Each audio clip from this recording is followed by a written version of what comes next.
அஸ்அலுல்லாஹல் அதீம் ரப்பல் அர்ஷில் அதீம் ஐயஷ்ஃபிக் அப்படின்ற இந்த துஆ என்ன கருத்துன்னு சொன்னால், அதாவது மகத்துவமிக்க இறைவனிடத்தில் நான் கேட்கிறேன், கண்ணியமிக்க அதாவது அரசை கொண்ட இறைவனிடத்திலே, பிரமாண்டமான அரசை கொண்ட இறைவனிடத்திலே கேட்கிறேன், ஐயஷ்ஃபிக் உங்களை குணப்படுத்துமாறு நான் என்ன செய்கிறேன், பிரார்த்தனை செய்கிறேன் என்று சபா அமர்ராத் 7 முறை ரசூல் ஸல்லல்லாஹு அலைஹி வஸல்லம் கேட்கக்கூடியவர்களாக இருந்தார். இந்த செய்தி சுனன் திர்மிதியில 2083 இலக்கத்தில் வருகிறது. அறிவிக்கக்கூடியவர் இப்னு அப்பாஸ் ரலியல்லாஹு அன்ஹு அவர்கள். எப்படி வருதுன்னு சொன்னா, ரசூல் ஸல்லல்லாஹு அலைஹி வஸல்லம் சொன்னார்கள், இன்னும் அஜல் வராது, அதாவது சக்கராத்து அதெல்லாம் இல்ல, நோயில இருக்கிறார்.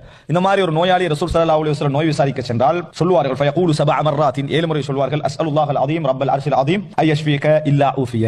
இந்த மாதிரி யாராவது சொன்னால், ரசூலுல்லாஹ் சொல்றாங்க, இந்த மாதிரி யாராவது சொன்னால் 7 முறை சொன்னால் அவருக்கு அல்லாஹ் தஆலா குணத்தை வழங்குவான், அவருக்கு அல்லாஹ் ரப்பல் ஆலமீன் குணத்தை வழங்குவான் என்கின்ற இந்த செய்தி திர்மிதியிலே வருகிறது. இமாம் திர்மிதி அவர்கள் இதை ஹதீதுன் ஹஸனுன் கரீபுன் லா நஅரிஃபுஹு இல்லா மின் ஹதீத்தில் மின்ஹால் இப்னு அம்ர், இந்த ஹதீஸ் ஹஸனான ஹதீஸ், அது என்ன கரீபான ஹதீஸ், இந்த அறிவிப்பால் வருஷம் மட்டும் தான் என்ன செய்து இருக்கிறது. ஆனால் ஹஸனான ஹதீஸ் மின்ஹால் இப்னு அம்ர் வழியாக தான் இந்த செய்தி எங்களுக்கு கிடைக்குதுன்னு சொல்றாங்க. இது ஹஸன் தரத்திலே பதிவு செய்யப்பட்ட ஒரு ஹதீஸ்.